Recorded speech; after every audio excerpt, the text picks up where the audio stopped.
बंसीलाल अपनी पत्नी सुरेखा के साथ एक छोटे से गांव में रहता था। बंसीलाल काम की तलाश करके थका हारा घर आता है कि तभी सुरेखा बंसीलाल से कहती है, आज भी मुंह लटकाकर घर वापस आ गए। आखिरकार और कितना दिन भूखा रहना होगा हमका। ना कोई काम मिल रहा है और ना घर का राशन बचा है। जाने का हुई गया है हमारी किस्मत को, कहीं कोई काम ही नहीं मिल रहा है। पड़ोस की बूढ़ी काकी ने हमका खाना बनाने के लिए काम पर रखा था। हमने उनको बढ़िया सी खिचड़ी बनाकर खिलाई, जिसकी काकी ने बहुत तारीफ की। अरे वाह जी, आपको तो खाना बनाना भी आता है। तो आगे बताओ, फिर क्या हुआ? आगे का होना था, खिचड़ी खाकर शाम को ही काकी स्वर्ग सिधार गई। अरे मैया, ये कैसे खिचड़ी खिला दी थी कि काके खिचड़ी के पैसा देने की बजाय स्वर्ग ही सिधार गई। तुमको बहुत हंसी छूट रही है। अजी हंसी काहे छूटेगी? एक तो घर में खाने को कुछ नहीं है, ऊपर से आपको कोनो काम नहीं मिल रहा है। हम तो कहते हैं गांव में कुछो नहीं रखा। अब हमका शहर चलना चाहिए, वहीं काम करेंगे और मजे से खाएंगे। सुरेखा, तूने तो बड़े आराम से बोल दिया कि शहर में मजे से खाएंगे। तुझे कुछ मालूम भी है कि शहर में कितने बड़े बड़े होटल हैं और रेस्टोरेंट हैं जहाँ पर बहुत महंगा खाना मिलता है। क्या कहा आपने? रेस्टोरेंट? रेस्टोरेंट नहीं पगली, रेस्टोरेंट, जिसमें चाउमीन, बर्गर, पिज्जा वगैरह से लेकर सभी कछु खाने को मिलता है।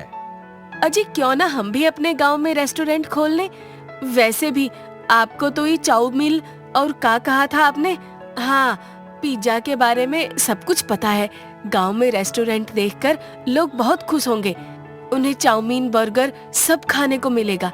गांव में रेस्टोरेंट? बात तो सही है, मगर पैसा कहाँ है पगली? अजी हमरे कान के झुमके किस काम आएंगे? अभी इन्हें बेचकर हम गांव में रेस्टोरेंट खोल लेते हैं। जब काम बढ़िया चल जाएगा तो आप हमरे लिए फिर से झुमके बनवा देना।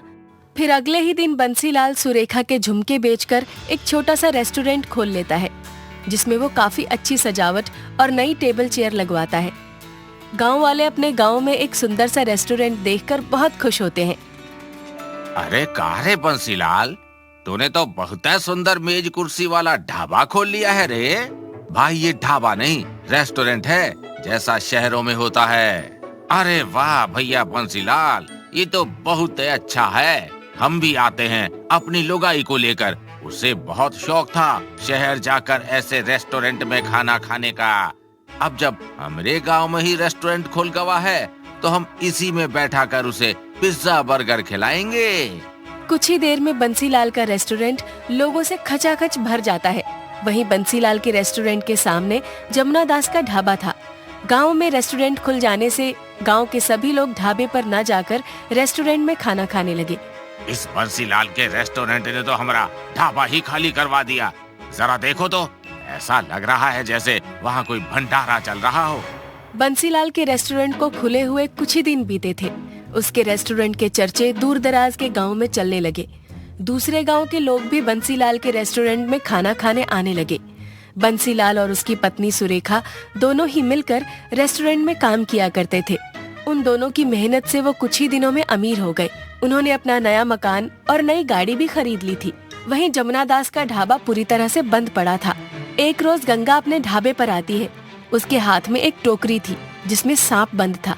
वो अपने पति जमुना दास को टोकरी देते हुए कहती है, अजी इस सुरेखा के रेस्टोरेंट खुलने से हम सड़क पर आ गए हैं और ये गाड़ी मकान वाले अमीर होते जा रहे हैं। अब बहुत हो गया, आज रात को ही इन दोनों का काम तमाम करना होगा। जैसे ही इनके रेस्टोरेंट के लोग चले जाएंगे, हम दोनों किसी बहाने से उनके पास जाकर चुपके से इस सांप को वहाँ छोड़ देंगे। फिर क्या था, जैसे ही रात होती है, गंगा व जमुना दास बंसीलाल के रेस्टोरेंट जाते हैं और चुपके से सांप को जैसे ही छोड़ते हैं, वो जमुना दास को ही काट खाता है। हाय रे, सांप ने काट लिया। हाय रे, सांप ने काट लिया रे, काट लिया। बंसीलाल, हमारे पति को बचा लो, नहीं तो ये मर जाएंगे। बंसीलाल फटाफट से जमुना दास को गाड़ी में लेटाकर अस्पताल ले जाता है और वहाँ उसका इलाज कराता है। कुछ ही दिनों में जमुना दास पूरी तरह से ठीक हो जाता है और बंसीलाल जमुना दास को अपनी गाड़ी से घर लाता है। जमुना दास जैसे ही गाड़ी से नीचे उतरता है, वो और उसकी पत्नी गंगा बंसीलाल के कदमों में गिर पड़ते हैं और उनसे माफी मांगते हैं। जमुना दास को बंसीलाल से यूं माफी मांगते देखकर वहाँ खड़े गांव वाले बोलते हैं, अरे जमुना दास भैया, आपको बंसीलाल से माफी नहीं बल्कि इनका धन्यवाद करना चाहिए। सही कहे हो धनिया भैया, मैं माफी इसलिए मांग रहा हूँ क्योंकि मैं और मेरी पत्नी ने मिलकर बंसीलाल और सुरेखा को मारना चाहा, पर देखो सांप ने हमें ही काट लिया। जब से बंसीलाल ने गांव में रेस्टोरेंट खोला है तब से हमारा ढाबा ही बंद हो गया है और आज बंसीलाल और सुरेखा अमीर हो गए हैं और हम सड़क पर आ गए। बस इसी जलन से हमने बंसीलाल और सुरेखा को मारना चाहा, मगर बंसीलाल ने मेरे पति की जान बचाकर हम पर बहुत बड़ा उपकार किया है। अरे जमुना दास भैया, बंसीलाल और सुरेखा का रेस्टोरेंट ऐसे थोड़ी ना फेमस हुआ है, इसमें इन दोनों की मेहनत और पूरी ईमानदारी है। खैर, तुमने अपना गुनाह मान लिया, तुम्हें अपने किए का पछतावा है, ये बहुत बड़ी बात है। आपका ढाबा बंद हो गया, इसका हमें बहुत दुख है और आपको अपनी गलती का एहसास है, इसलिए हमने आपको माफ किया। बंसीलाल ने जमुना दास को न केवल माफ किया बल्कि उसे अपने रेस्टोरेंट में काम पर भी रख लिया, जिसे देखकर गांव वालों ने बंसीलाल की बहुत प्रशंसा की। कुछ ही दिनों में बंसीलाल का रेस्टोरेंट इतना फेमस हो गया कि शहर से लोग गांव में बने रेस्टोरेंट को देखने व वहां खाना खाने आने लगे और गांव में बने खूबसूरत रेस्टोरेंट की वीडियो बनाकर YouTube और Instagram पर डालने लगे।